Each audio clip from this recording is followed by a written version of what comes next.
Welcome to the modern chunky highlights of impact and these ribbons of color that add a little bit of funkiness to it and add a little bit of edge and just keep pushing things forward fashion-wise, because that's what we do.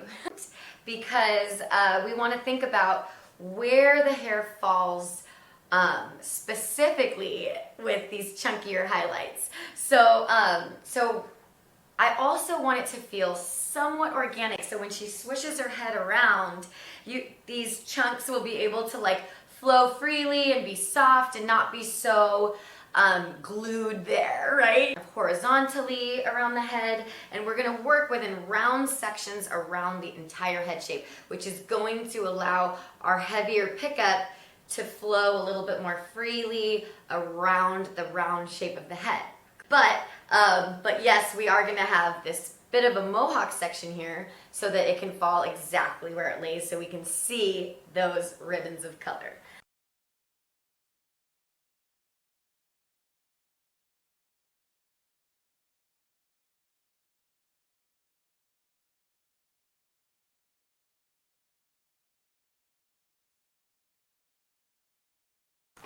Now in the side section, it's very important that you incorporate the entire hairline here, but then just a bit in front of the ear, you preserve for the back.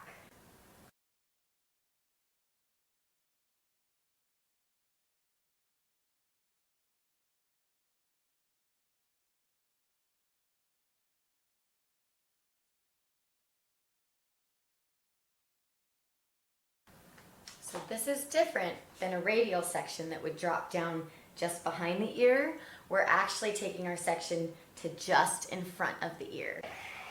Now, the whole idea is that this is modern, so we want lots of heavy blonde happening on the ends. Now this is diving into a little bit more of my advanced color classes that hopefully I'll have available for you sometime.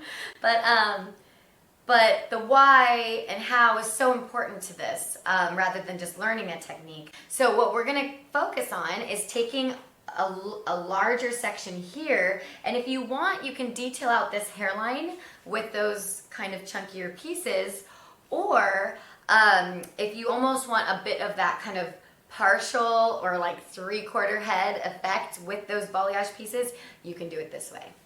You can take this a little bit fatter if you want the highlights to sit lower, or you can take this more of an isosceles triangle, which means higher up in the middle if you want more depth kind of coming through. Now, within your foilayage pieces, one of the #1 things to remember is that you need to tease this enough to break up the line of demarcation. So you want to make sure that you're holding this out at a 90-degree angle from the head in a later class. But trust me on this one, my painting pattern is going to be in a V shape right here.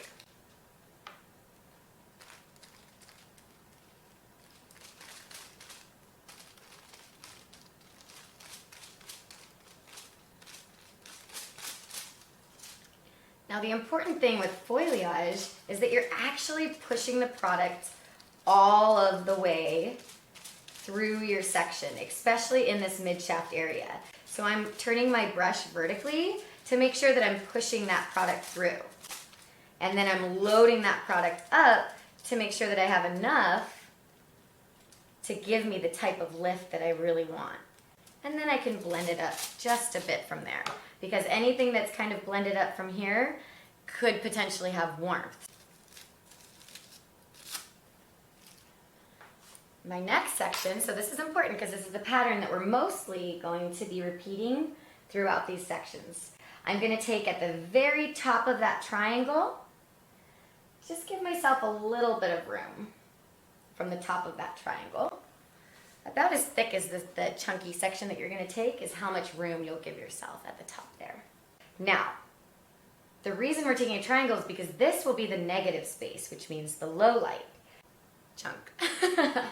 And trust me, it's funny because if you don't take it big enough, you'll regret it because you won't get the effect that you want. If we go too heavy on the tease there, it'll break up and look more like baby lights. And I'm going to continue painting in a V pattern for this entire back section.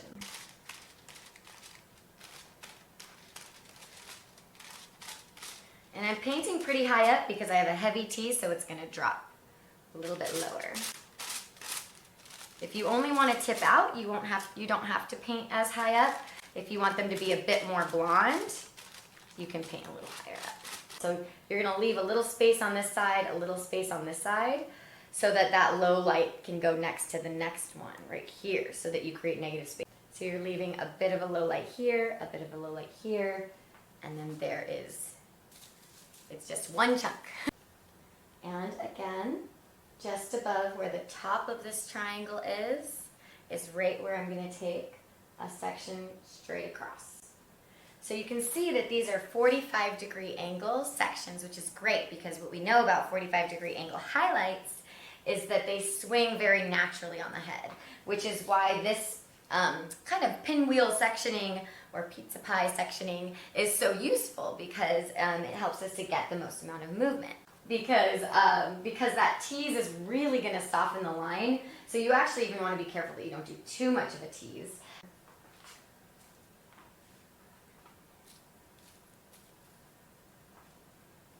Because you remember that the smaller the triangles, the more highlights you have at the root. The bigger the triangles, the more balayage you're going to end up with. And the higher you paint these, the more you'll see balayage with some ribbons of color coming through the top. So I'm leaving myself some good depth, but I'm going to take my pickup almost all the way through that section, 3 rather larger kind of chunks. You don't want to push the hair and go all the way up here. You have to go where the lowest part of your chunk is the edge of your foil can hit the lowest part of your pickup.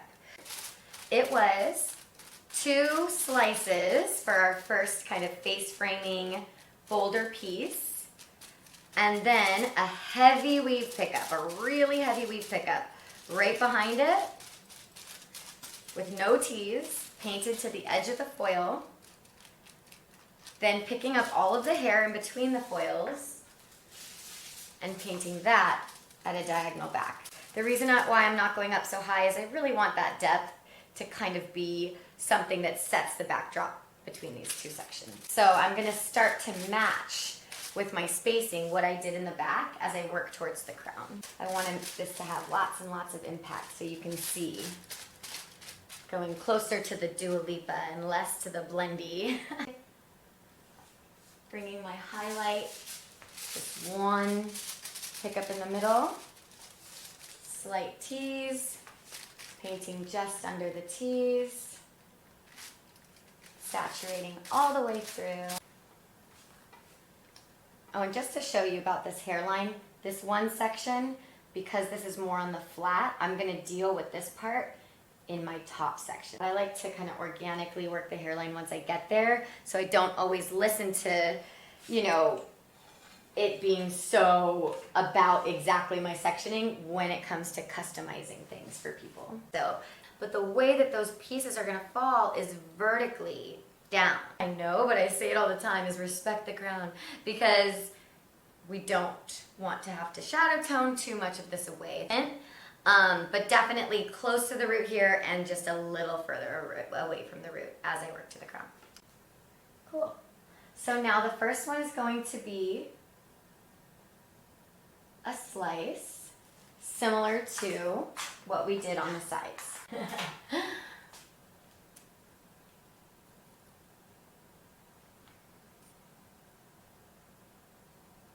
Now I give myself some respective space between that bold pop and the next, but I'm still wanting this to be the boldest part of the hairline, so my pickup is going to go all the way through.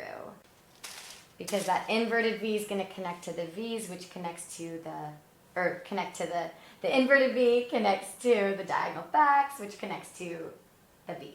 But trust me on this one, inverted V here in the front. 3, still digging in pretty deep, making sure that I have pickup right along the parting, which is like right in the center. I want to make sure that I have enough to where when this breaks apart, because there's so many things I have floating around in my head that I'm like, okay, but I want to teach this, but I want to teach that. And I'm going to double up with that inverted V so that it's even more impactful. And I'm going to switch off between V's and W's. Like I said, a class for another day, but we want to make sure that we're alternating our painting patterns at this point to create the most softness. I could space it a little bit further out as I get towards the back, but I really want to see these highlights. And what you need to add or take away, some of this you might even need to be low lighting if they have heavy highlights everywhere. This very last section, I'm gonna leave a triangle of depth to veil over top of everything. You wanna leave, this is kind of my biggest triangle that I leave at this point of depth to just fall over top of everything. So in between this foliage piece and this last one, that I leave out, even though it's just one, because of the spacing and everything is as even as we got it, as we can get it. Painting it a little bit away from the root, leaving this last veil, and we're done. Oh. There she is. There's your 90s girl. All that beautiful contrast. This is not toned. Cool. And you see how she has all of the beautiful blonde in through the ends. There it is. So thank you so much for joining me for this modern version of the 90s chunky foil highlight.